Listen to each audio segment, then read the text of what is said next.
সেনাবাহিনী প্রধান জেনারেল ওয়াকারুজ্জামান নির্বাচন প্রসঙ্গে তিনি জানিয়েছেন, এই বিষয়ে তার অবস্থান আগের মতোই। দেশের ভবিষ্যৎ মত নির্ধারণের অধিকার একটি নির্বাচিত সরকারে রয়েছে বলেও জানান তিনি। সেনাবাহিনী কখনো জাতীয় সার্বভৌমত্ব ক্ষুণ্ণ করে এমন কোনো কাজে জড়িত হবে না। তবে তিনি উদ্বেগ প্রকাশ করে বলেন, 5 আগস্ট থেকে সেনাবাহিনীর অব্যাহত প্রচেষ্টা সত্ত্বেও কিছু মহল সেনাপ্রধান এবং সেনাবাহিনী উভয়কেই অন্যায্যভাবে লক্ষ্যবস্তু করে তুলেছে, যা কখনোই কাম্য নয়।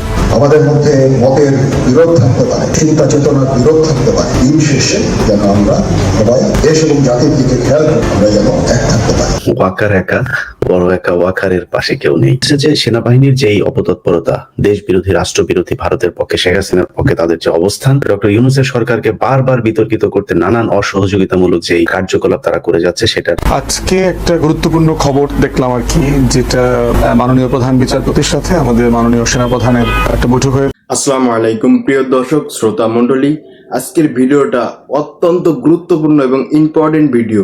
দর্শক সম্পূর্ণ ভিডিওটি দেখবেন, সম্পূর্ণ ভিডিওটি না দেখলে আপনারা কিচ্ছু বুঝবেন না।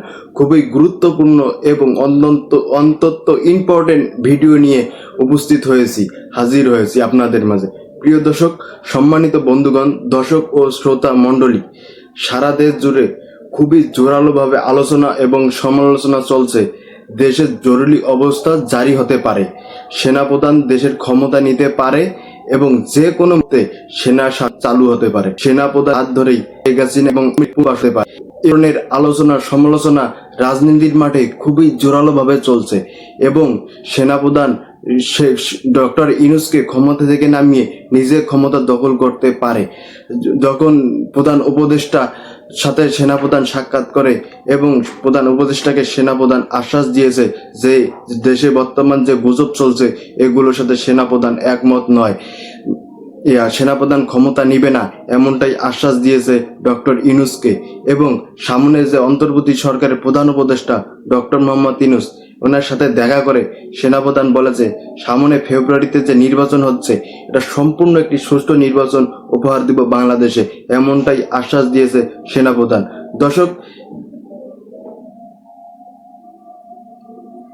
এরপরে সেনাপ্রধান ক্ষমতা নিবে কি নিবে না, এর সম্পূর্ণ ভিডিওটি আপনারা দেখলেই বুঝতে পারবেন যে আসলে সেনাপ্রধান কি বুঝিয়েছে ডক্টর ইউনূসকে, আসলে কি তিনি ক্ষমতা নিবে কি নিবে না, এমনটাই ইঙ্গিত দিয়েছে। এবং অনেক রাজনীতিবিদ এটা নিয়ে গুরুতর অবস্থায় আছে যে সেনাপ্রধান ডক্টর ইউনূসকে নামিয়ে তিনি যদি ক্ষমতায় বসে যায়, এমনটার মধ্যেই বাংলাদেশের পরিস্থিতি জরুরি অবস্থা যদি জারি হয়ে যায়।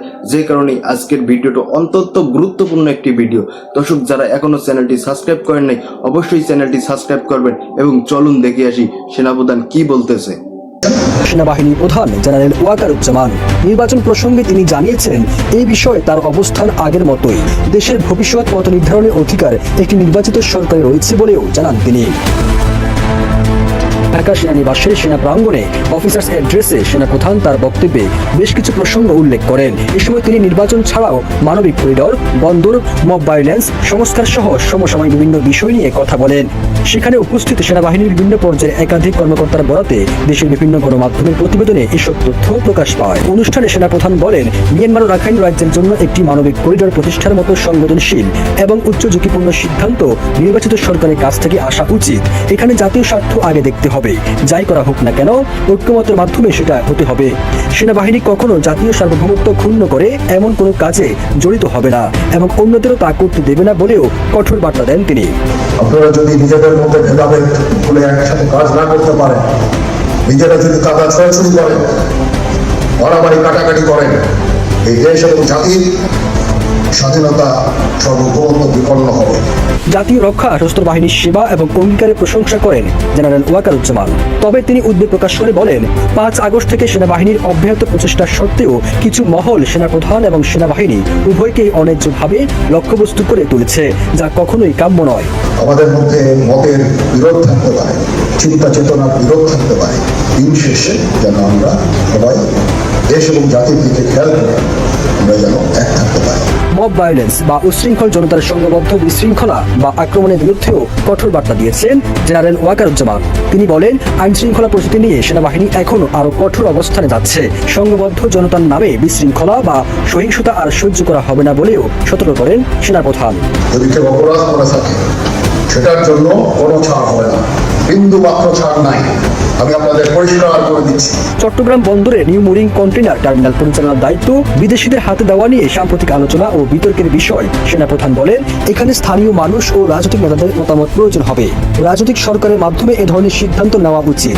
এছাড়াও সংস্কার প্রসঙ্গে সেনাপ্রধান বলেন, কি সংস্কার হচ্ছে, কিভাবে হচ্ছে এ বিষয়ে তার কিছুই জানা নেই। এ বিষয়ে তার সঙ্গে কোনো পরামর্শ বা আলোচনা করা হয়নি।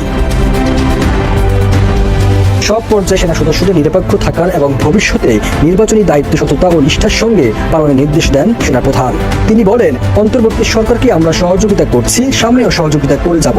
তবে 1971 সালে মুক্তিযুদ্ধের মর্যাদা ক্ষুণ্ণ করার যে কোনো প্রচেষ্টা অথবা আমাদের জাতীয় ঐতিহ্যের সম্পর্কে অবমাননাকর মন্তব্য করার যে কোনো প্রচেষ্টার কঠোর জবাব দেওয়া হবে। এতে বাহিনী চুপ করে থাকবে না।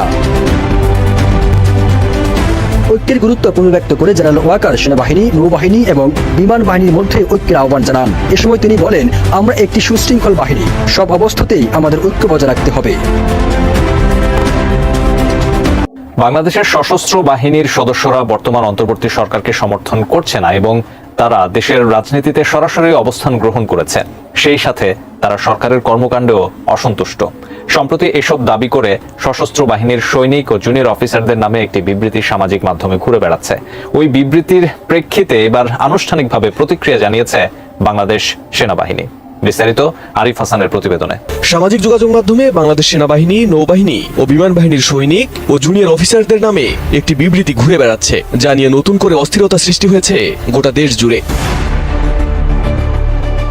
সম্প্রতি ছড়িয়ে পড়া ওই বিবৃতিতে দাবি করা হয়েছে, সশস্ত্র বাহিনীর সদস্যরা বর্তমান উপদেষ্টা সরকারকে সমর্থন করছে না এবং তারা দেশের রাজনীতিতে সরাসরি অবস্থান গ্রহণ করেছে। বিবৃতিতে আরো বলা হয়, তারা সরকারের কর্মকাণ্ডে অসন্তুষ্ট এবং জনগণের পাশে দাঁড়ানোর ঘোষণা দিয়েছেন। তবে সেনাবাহিনী বলছে, এই বিবৃতিটি সম্পূর্ণ মিথ্যা, ভুয়া এবং একটি ষড়যন্ত্রমূলক অপচেষ্টার অংশ।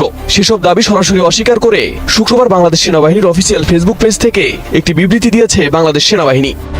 ওই বিবৃতিতে সেনাবাহিনী জানিয়েছে, একটি স্বার্থান্বেষী মহল বাংলাদেশ সশস্ত্র বাহিনীর লোগো ব্যবহার করে একটি ভুয়া প্রেস বিজ্ঞপ্তি প্রকাশ করেছে, যার মাধ্যমে সাধারণ জনগণের মাঝে বিভ্রান্তি সৃষ্টি এবং বাহিনী ও জনগণের মধ্যে বিভেদ তৈরির অপচেষ্টা চলছে। সেই সাথে যে কোনো ধরনের ভুয়া তথ্য ও গুজব থেকে সতর্ক থাকতে এবং তথ্য যাচাই করে বিশ্বাস করতে জনগণকে আহ্বান জানানো হয়েছে।